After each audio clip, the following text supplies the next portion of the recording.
Governo do Estado denuncia irregularidades no contrato de locação do prédio que foi sede do Detran estadual durante 27 anos. Somente nos últimos 5 anos, o prejuízo foi de 3 milhões de reais. A dificuldade de quem precisa do transporte público na Grande Florianópolis, a falta de um sistema integrado e os horários alterados pela pandemia afetam a rotina dos usuários. Cheguei no meu trabalho agora, já são 15 para as 4 da tarde, foram 3 horas de percurso de Palhoça até aqui. Mãe e filho de apenas 1 mês de vida estão desaparecidos há quase uma semana no litoral norte. O caso está sendo investigado pela Polícia Civil. O SBT está no ar.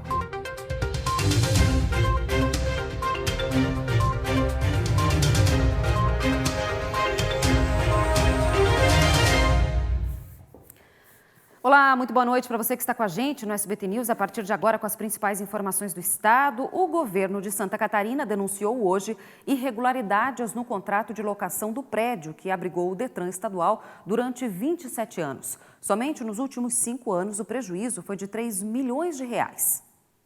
O governo alega que há quase 3 décadas paga por uma área de 900 metros quadrados que não existe.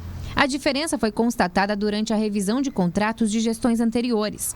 Na verificação das matrículas de imóveis e registros de IPTU, os números não batem. A área alugada é diferente do tamanho do prédio construído e que foi ocupado pelo Detran de Santa Catarina.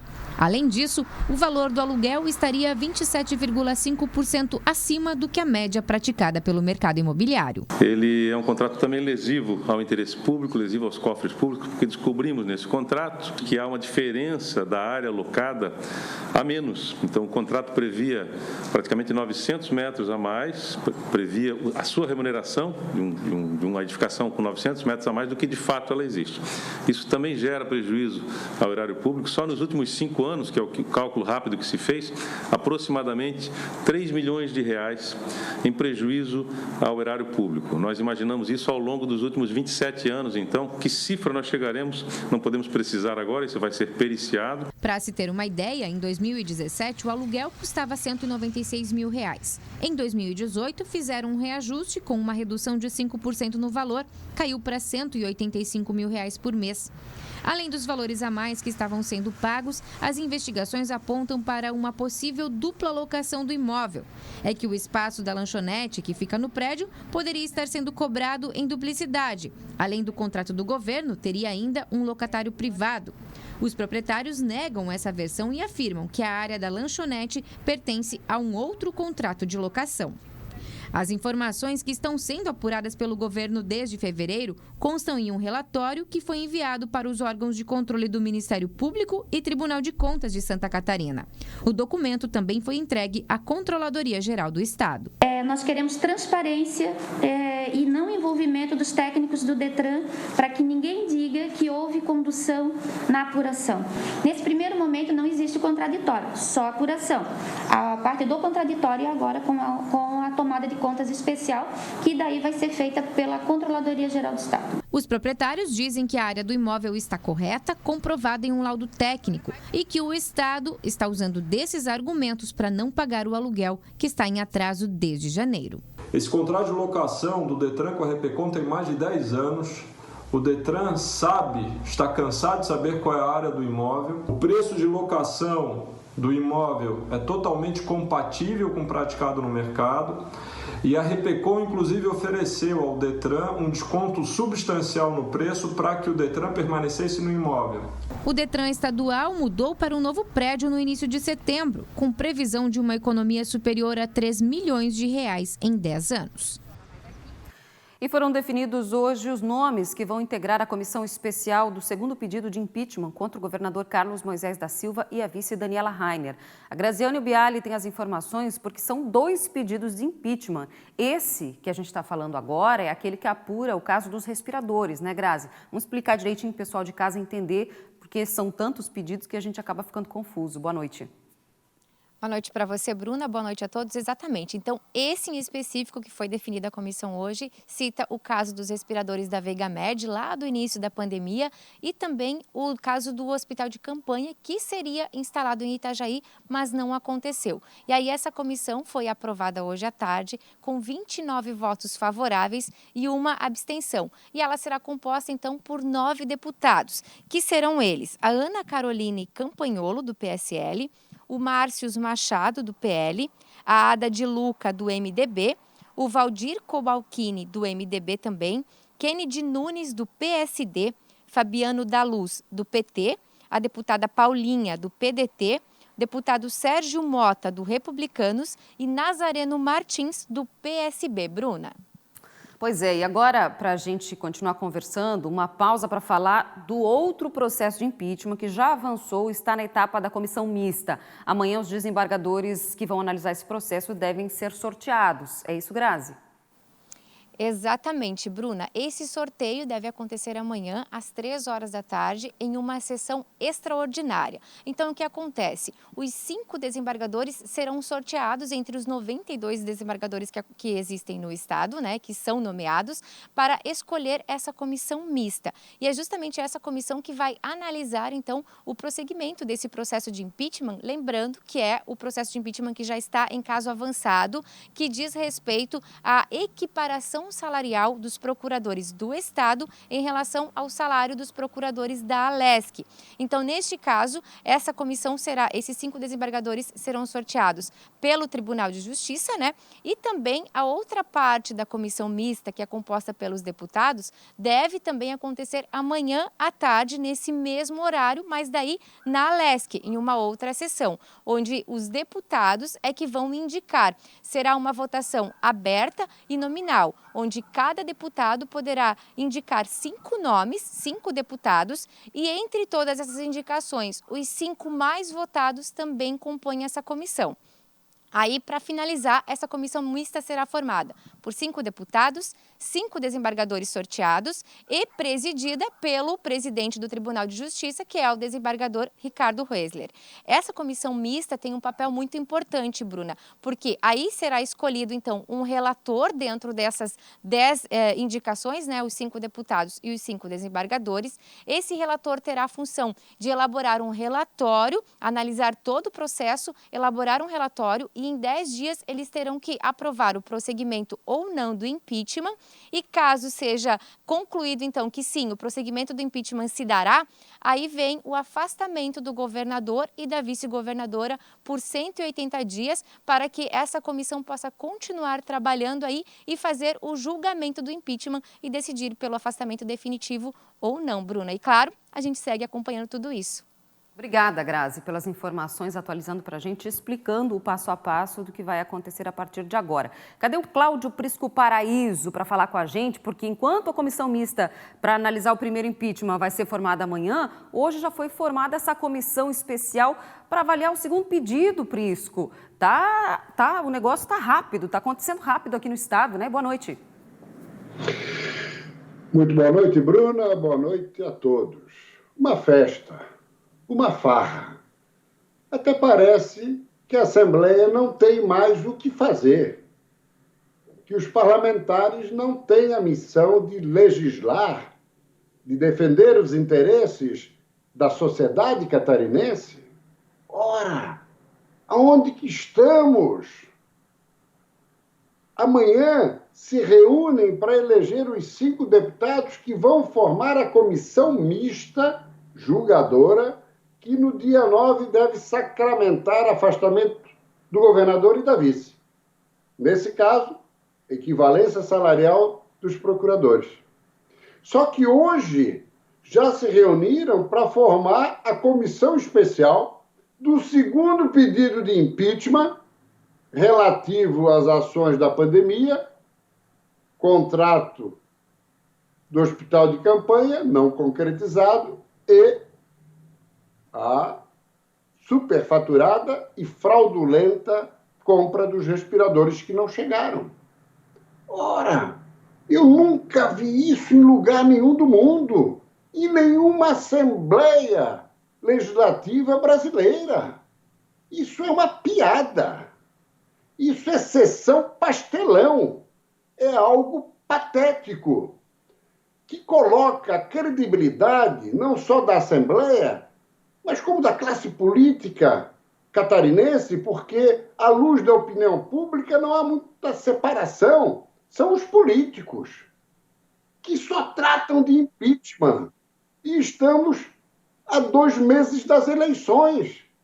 É fácil imaginar o elevado índice de abstenção e a verdadeira quantidade de votos em branco e nulo. Por quê? A classe política catarinense nunca esteve tão desacreditada. É com você, Bruna. Obrigada, Prisco, pelo comentário aí, falando desse cenário desolador realmente em Santa Catarina. Agora a gente vai falar de Florianópolis, da Grande Florianópolis. A rotina de quem utiliza o transporte coletivo aqui na Grande Florianópolis ficou ainda mais complicada com a pandemia. A frota de ônibus em circulação continua abaixo do normal. Há limitação no número de passageiros e o resultado são esperas ainda mais longas nos pontos e nos terminais.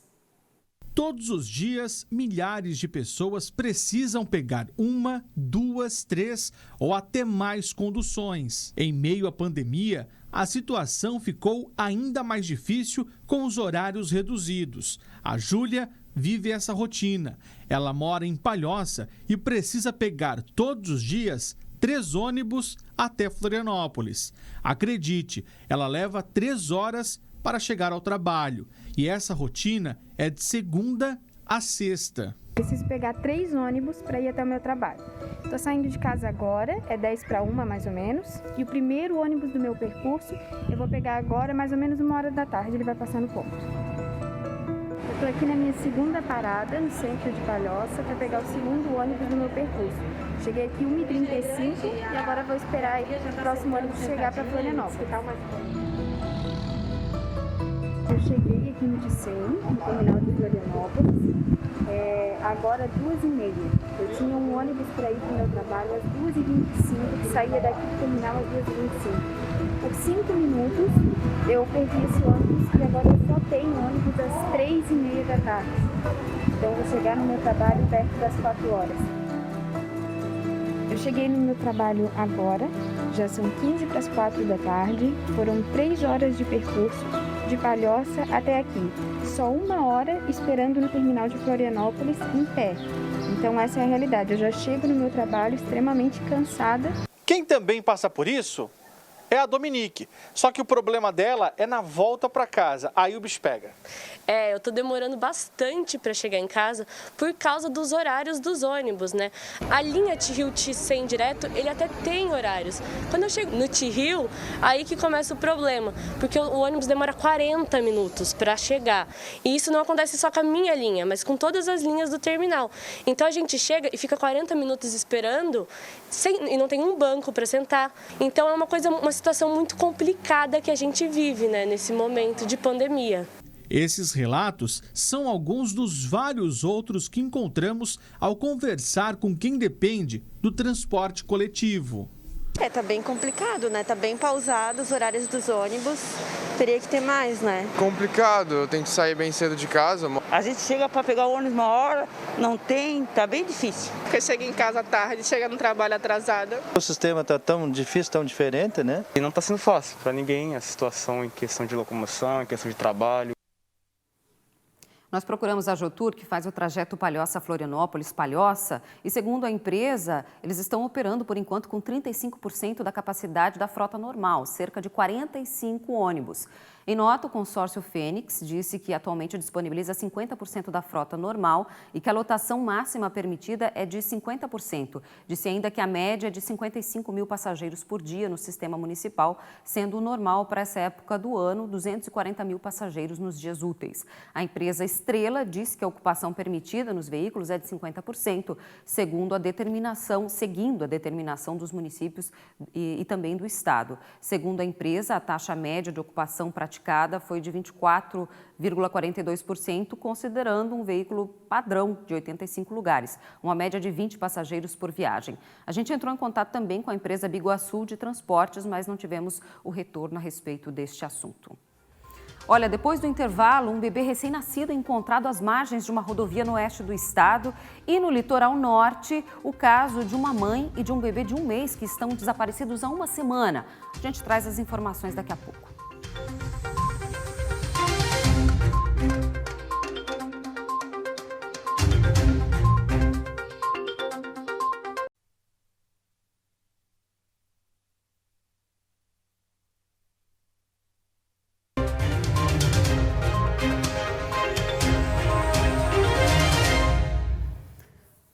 Uma recém-nascida foi encontrada abandonada na cidade de Quilombo, no oeste de Santa Catarina. O bebê ainda estava com o cordão umbilical quando foi achado por um cachorro. A criança foi encontrada por volta das 3 horas da tarde, às margens da rodovia SC 157 e foi encaminhada com vida ao Hospital São Bernardo de Quilombo, onde está os cuidados da equipe médica e da assistência social. A mãe da bebê ainda não foi identificada e a polícia agora está investigando esse caso. E uma mulher e o filho, um bebezinho também, estão desaparecidos há quase 1 semana em Itapema, no litoral norte do estado. O caso está repercutindo na região e é investigado pela Polícia Civil. Josiele Lopes, de 36 anos, e seu filho John Luiz Lopes Souza, de apenas 1 mês, estão desaparecidos desde quarta-feira da semana passada. O marido e pai da criança disse à polícia que não sabe onde a companheira está. A família de Josi, como é chamada, está desesperada em busca de informações. Eu falei com a minha filha, Josiele Lopes, pela última vez que ela conversou comigo foi terça-feira à noite. E depois de quarta-feira em diante não vi mais ela. Não consegui mais conversar com ela, tá? Ela tá sumida, a gente tá desesperado, precisa de ajuda de vocês aí, que puder ajudar, dar força pra gente poder, pra ver se vocês conseguem encontrar ela. Tá? E Deus abençoe vocês. Josiele, o marido e o bebê moram há 1 ano e meio nessa casa, que fica no bairro Morretes, aqui em Itapema. Desde a quarta-feira da semana passada, a casa está trancada e a família também não foi mais vista pelos vizinhos. Essa mulher, que prefere não se identificar, é conhecida do casal e também amiga de Josi. Ela conta que a relação dos dois era conturbada. E todas as vezes que eu via ela estava com mancha roxa, olho roxo, marca de mordida.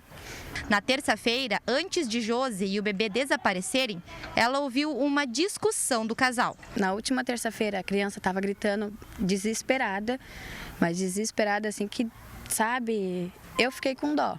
Aquele grito de desespero, agonia, sabe, aflição, mas acabou que depois silenciou tudo. Depois das 10h30 da noite ficou um silêncio total, parecia que não tinha acontecido nada. Aí de terça pra cá a gente já não viu mais ela. Quarta-feira ele veio de manhã, pegou uma mochila de roupa, saiu e de tarde mandou os outros pegar as coisas da casa que ela não ia mais voltar. A família de Josi contou à nossa reportagem que ela tinha sinalizado dias antes a intenção de se separar do marido. Ela tem um outro filho de 17 anos, fruto de um antigo relacionamento que mora com o pai em Palhoça. Foram eles que registraram o boletim de ocorrência sobre o desaparecimento. Todos os familiares de Josi tiveram o telefone supostamente bloqueado por ela e não conseguem contato. A Polícia Civil investiga o caso. A Polícia Civil vem diligenciando e levantando diversas informações e hipóteses do desaparecimento dessa senhora. Tá? Maiores detalhes ainda está sob sigilo, porque está em investigação, mas as investigações estão bem adiantadas e acredito que, no mais tardar, mais 1 dia ou 2 no máximo, nós já estaremos com alguma resposta para passar para a população, familiares, né, dessa pessoa desaparecida.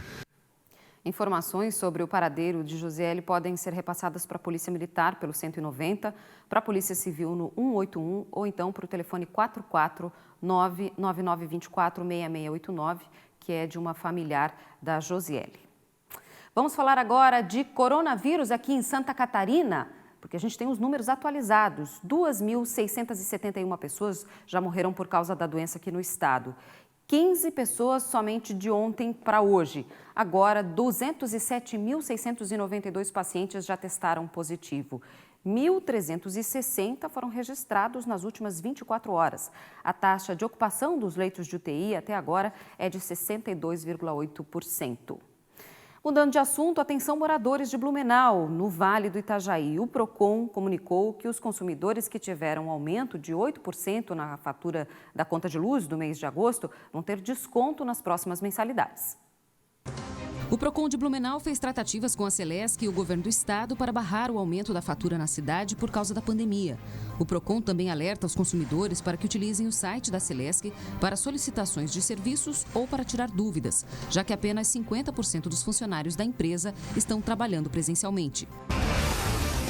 As consultas da perícia médica voltaram a funcionar hoje na agência do INSS de Blumenau. Cerca de 15 peritos médicos voltaram a trabalhar na unidade, depois de quase 6 meses de atendimentos suspensos. Para consultar, é preciso fazer o agendamento pelo telefone 135 ou pelo aplicativo Meu INSS. A agência funciona das 6 horas da manhã à 1 da tarde. A greve dos Correios acabou hoje depois de uma decisão do Tribunal Superior do Trabalho. A paralisação começou no dia 17 de agosto. O motivo foi a proposta de privatização da estatal e também a manutenção de benefícios trabalhistas. Os trabalhadores vão ter desconto de metade dos dias parados e o restante deverá ser compensado. Você que acompanha a gente diariamente pode também ficar bem informado através das redes sociais do SCC SBT. Pelo Instagram, você também tem atualização das coisas que acontecem aqui no estado. Pelo Facebook, você pode ver as transmissões ao vivo dos nossos telejornais e também ficar bem informado. E, é claro, pelo Twitter e pelo YouTube, você também consegue mais informações para saber tudo o que acontece no estado de Santa Catarina. As redes sociais do SCC SBT sempre trazem mais informações para você e mais informações também amanhã no SBT Meio-Dia, diretamente aqui dos nossos estúdios para você. O SBT News de hoje vai ficando por aqui. Obrigada pela sua companhia. Uma excelente noite para você. Amanhã a gente volta a se encontrar às 7h20 aqui no SCC SBT. Boa noite e até amanhã.